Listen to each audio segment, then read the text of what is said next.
Hi, I'm Maria Thea Harris of Velo Sews on social media. Welcome back to Sew 50 podcast on Sew Organised Style. This is the Top 20 Countdown. She, meaning the owner of this organization, she just makes it easy. You just ship it to Michigan, and then she ships it out to Africa, not individually. They'll pack a container, the huge container that you see on railroads. They'll pack that, and then everything goes at once. But they also have missionaries who are coming through, who are on their way to Africa, and they'll call ahead and say, I need 6 large or 5 mediums or 3 large or 3 small dresses or whatever they need, and they'll pack that up and give it to them and they can take with them. But the larger deliveries or larger shipments goes on these containers. This week I'm featuring 2 new episodes of Carrie Cunningham. Her original podcast was listened to over 15,000 times. She's number 3 in the Top 20 Countdown. Carrie asked that I record a new podcast with her, and that's what we've done. In this first episode, I asked Carrie about the community work she told us about in 2020 to see how these works were still happening now. Spoiler alert, both of these community works are going really well with some very thoughtful developments.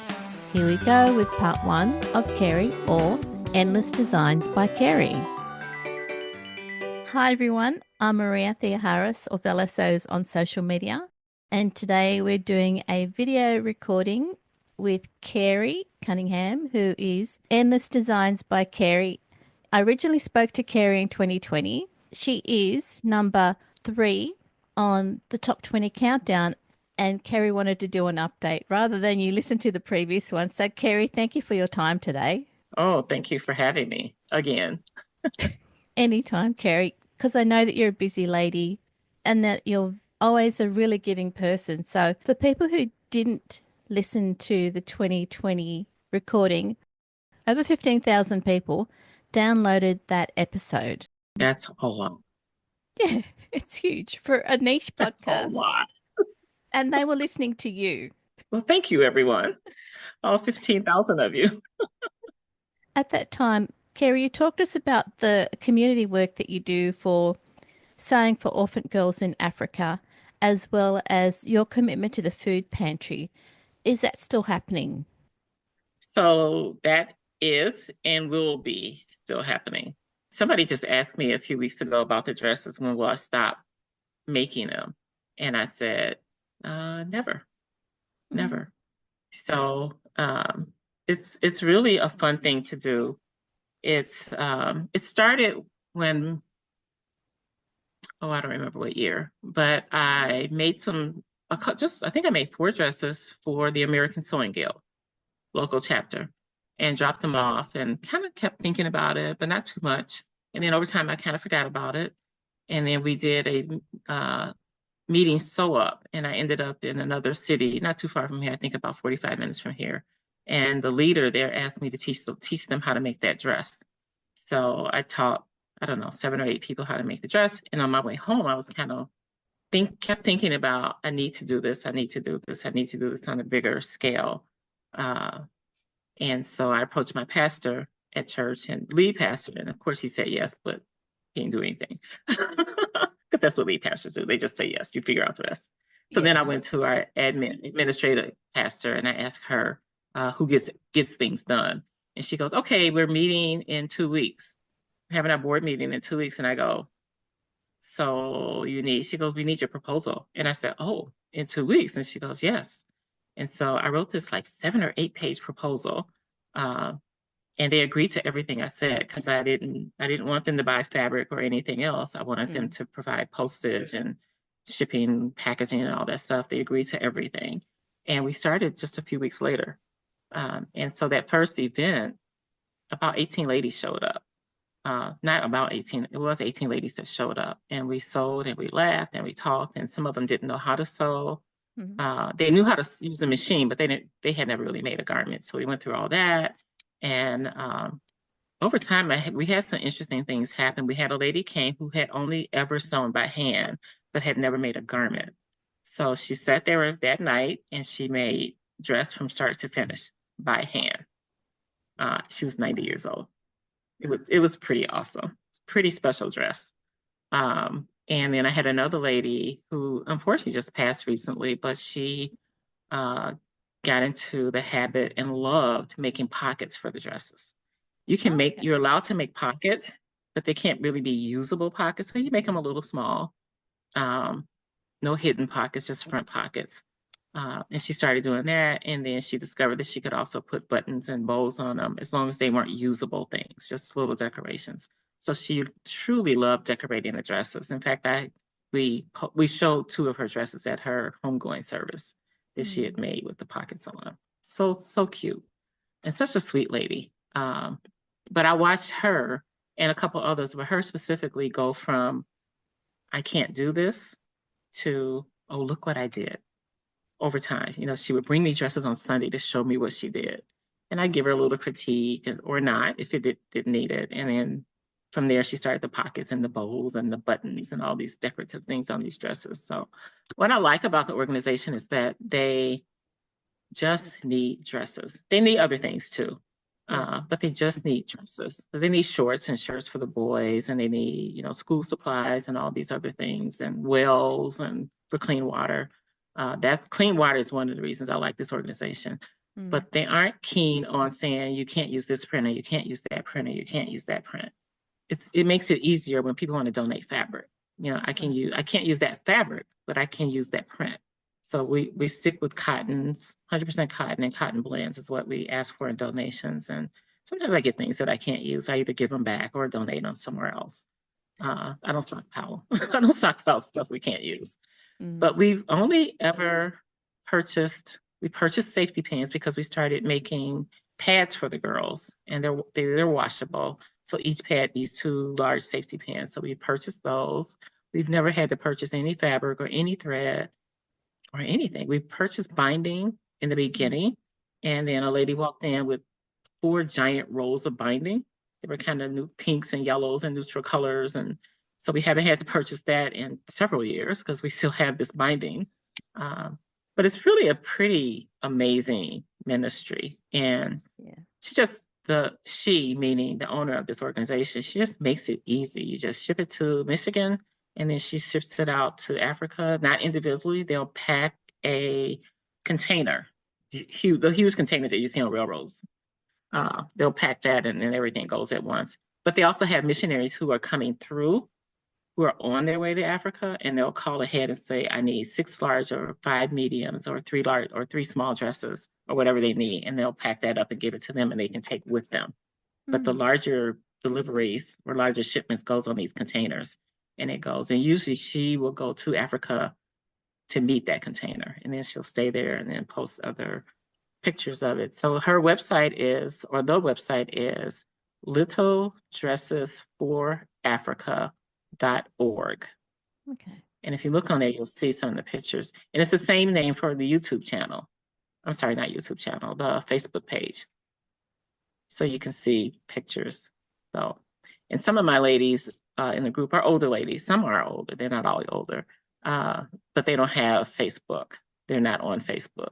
So I'll clip a couple of those pictures and send them to them like once a month. I'll send something out and say, Nice. Okay, we're meeting this month, and here's some more pictures. So we've spotted a couple of times. We spotted our dresses, but not always. It's so many dresses that are donated from around the world that it's hard to spot your dress. We've seen one of the lady who made the pockets. We spotted one of hers once, and we were all excited about that dress. We knew it was her dress. But so we've changed that. That's changed a little bit. Speaking of that, she, her name is Rachel, who leads this organization. Rachel went to Africa earlier in the year, I think like the first quarter of the year, and she took another lady with her who had never been there. And so sometimes you need that other set of eyes because you've seen the same things for years. Yeah. And that lady pointed out that the kids are outside all the time. They go to class outside. They play outside. They go to church outside. They do everything outside. And their shoulders were starting to burn or were burning. Yeah. And so that evolved into, okay, we're not going to make any more of I won't say anymore. We prefer that you switch to t-shirt dresses. And I did have a lady who doesn't sew, but she would come and cut fabric for us and donate stuff to us all the time. And so she came in before that with a few t-shirts. And I thought, oh, and but they were like girl colors, like pinks Mm-hmm. and so I didn't want to ship them for the boys, so I just kind of held on to them. And then this came up, and I go, there we go. We've got fabric, we've got t-shirts, and we started making these t-shirt dresses, which are so much faster to make. But it serves a good purpose because if you look at some of the pictures now on Facebook, you'll see where the girls on the older pictures, you'll see shoulders out with these little straps from the pillowcase dresses. To now, you'll see t-shirts under those dresses, or you'll Oh. see the t-shirt dresses.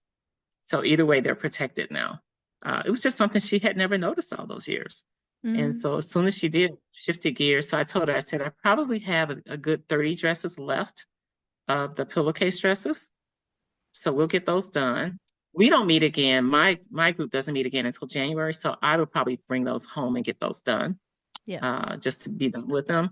And then we'll just continue. I said, we'll start the t-shirt dresses, but we'll filter in some of the pillowcase dresses just to keep them moving because we'd already cut them out. Right. But yeah, it's exciting stuff. That's good. It's That's really good good that stuff.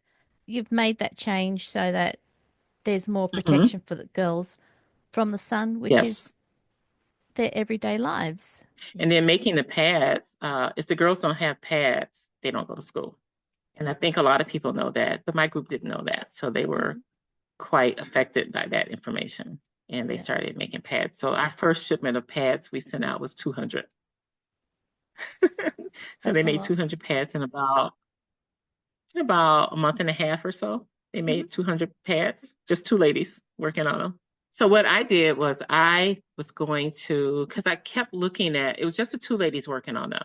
Yep. And I hadn't really given any instructions. They found the instructions on the site and it had changed over time because it was quite complicated before and Mm. they had simplified it. So they started just making them. And I just kind of wasn't paying a lot of attention to them. And then one day I looked at them and they were kind of like flippy floppy, like the cuts weren't clean anymore. Mm. And I Mm. asked them what were they using. They were using a piece of cardboard. And so the cardboard was wearing down with the cuts over time. And so I was at the office at church and I was looking online and this guy who owns a print company, who's our pastor now, who owns a print company walked by and I said, can I use this? Can I cut this? And he goes, you know what? That might be fun on your home cutter, but it might be better to have me cut you a nice piece of acrylic. So he Mm. actually made the templates. I have one here. Yep. I thought I had one right there, but I don't. But he made acrylic templates, which are probably an eighth of an inch thick. So we get a really nice cut. And he even asked when I gave him this little piece of cardboard, he goes, do you want it like this or you wouldn't need me to straighten those lines up? I said, straighten the lines up. So he cut the interior pattern, which is Mm. the flannel, not the Yep. flannel, the batting. And then he cut the exterior, which is the flannel. So we have some really nice templates. I've actually been able to share them with another group. Actually, I'm waiting for him to cut more that I can share with another group. There's another group from Facebook Yep. that has started their own ministry based off of my ministry. And so I think they meet once a That's week. We meet once a month. But yeah, it's a wonderful thing. that's good. Your leadership is It just is. spreading to other ministries. I don't That's know if it's good. leadership, but she was inspired. She was definitely inspired. And so, Yeah. yeah, she was meeting once a week, and her ladies got so excited they want to meet twice a week. And they were meeting in her house. She goes, yeah, we can't do that. Mm. Mm. So they just stick Yeah. to the once a week. Yeah. But in my church, I really I don't have access to space to meet more often. Mm. So once a month, and it works. And Yeah. then we Good. back out in November and December for holidays, and then we come back in January. So Yeah. the funny thing is, when we first started, the very first month we started, we had an older lady there, and that October she said, "This is our last meeting," and I said, "Wait, who said that?" And she goes, "Oh, I thought you were just going to do this until today." And I said, "Oh no, we're going to do this forever, as long as I have space here at the church." So now the week that I have is the fourth Tuesday. It's Hmm. now considered protected space. So nothing will overlap. Because I got shifted several times and I finally said, okay, can I have the fourth Tuesday and just Yeah. leave it there? And so, I don't know, conversation came up a few weeks ago and she goes, oh no, those days are not protected. So nothing will ever overlap and I'll have to shift again, which is awesome. Well Little things done. behind the scenes that you don't see. Yeah. Oh, that's awesome. And so at the time and now you're still doing the food pantry work every week as well. Yeah. That's something else I'll be doing as long as I physically can do it. I don't do a lot of physical. I actually had rotator cuff surgery. This one Mm. got a Hmm. tiny little nerve pain there just now. I had rotator cuff surgery 13 months ago, so a Yeah. year ago. And then he didn't even release me to go back to the food pantry for 5 weeks. And he didn't release me back to sewing for 3 weeks. But the sewing is because I pushed it. Please, Mm. please, please, he let me back. Yeah, so for me, the food pantry is a difference between, and there's several differences, but the main one for me is the difference between obviously a child not eating. Uh, but the other thing is that senior citizens don't have to choose between medication or food.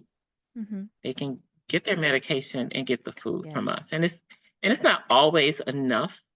Um, Sometimes our boxes are overflowing. They were overflowing for Thanksgiving. I mean, they were really overflowing for Thanksgiving. Yeah, that's So much good. so that we were just giving people 2 boxes of food versus 1 box of food. And then other times the boxes has been like half full. And then the volunteers kind of fret over that. And I keep telling them, don't fret over that because they come every single week. So whatever they didn't get this week, they may have gotten last week. So Hmm. they will always be fine because we will always be fine because God sees this.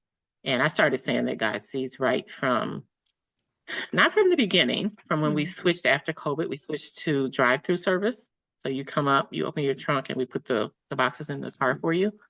Before that, they could come in and select what they wanted, pack their own bags or boxes or whatever they brought, and have coffee and cake and leave. And now they just pull up and um, we put the stuff in the car for them.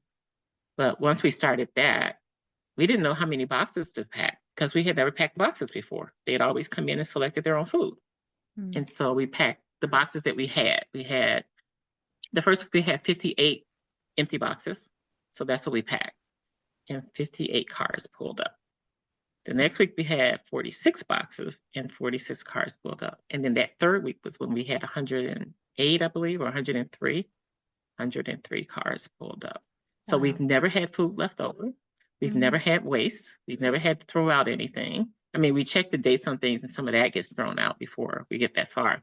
We've never not had enough and we've never had too much, Yep. ever, ever. We have a second pantry that goes in the evening to a different location that's kind of in a food desert area. And they're from our school that we support, one of the elementary schools that we support close to the church. So we go there as what we call our second pantry, and we pack a specific number of boxes from them. So we pack about 40, 42, 45 boxes for them every week. Right. And that goes on that trailer before the cars start pulling up. And then if we have something left over from the cars, from the car line, then the rest of that goes on the trailer. Well, last week we had a pretty large amount of those boxes that went on the trailer. Sure enough, that evening we get a text from the pastor that went out there, and she said, every box was taken. Mm. Nothing was left. No one came later looking for food. So they got probably a good 20 boxes more than they would have gotten, and they still went. So it's pretty awesome. So Yeah. I just said, see, God sees. Yeah. He knew he knew who was gonna be there. We have no way of knowing how many cars they're gonna get every week. We just have no way of knowing. So That's it's really good work. very It's satisfying. really good. Yeah. Yeah. And our volunteers, they come every week, every week. They just keep coming for Mm. years. They just keep coming. We get some new people that'll come that may stay. We got a young guy that came and um, he came for a couple of weeks and I'm not even sure how he got to us. He's now a member of the church, but he wasn't at the time. But he came and then he had a job. And so he went back to work and went back to school. But he'll show up when there's no school. He's in his 20s. He'll show up when there's no school. He'll show up for his summer breaks. Mm. He just shows up. And then he'll say, okay, I'll be here for 3 weeks or I'll be here for 4 weeks or whatever. And he just keeps coming. That's one of our really good kind of stories. I have a young man now that's there, and he's been there this was his second week. He actually said, "You're actually coming on Thanksgiving?" And he goes, "Yes," because we say every Thursday. So this year, 4th of July was a Thursday. And Thanksgiving obviously is a Thursday, but we're there every single Thursday. We get calls, "Are you going to be there?" It's Thursday. We'll be there. Yeah, good. So it's good. It's good. This episode of Soul Over 50 podcast on Soul Organised Style was produced by me, Maria Thea Harris, with permission of Carrie, sound by bensound.com. Many thanks for the ongoing support of this podcast Patreon contributors. Their ongoing support enables me to develop these podcasts for free, both audio and video. Make sure you direct message Sandy and the editors at the Soul Over 50 account on Instagram to contribute to their ongoing posts and challenges that the team promotes to the sewing community of over 50,000 followers. You can subscribe to Soul Organised Style podcast spelled with an S, not a Z, on all good podcast apps. Make sure you go back and listen to our free Soul Over 50 archive on Soul Organised Style podcast. We look forward to joining you in your sewing room next time. Stay safe, everyone.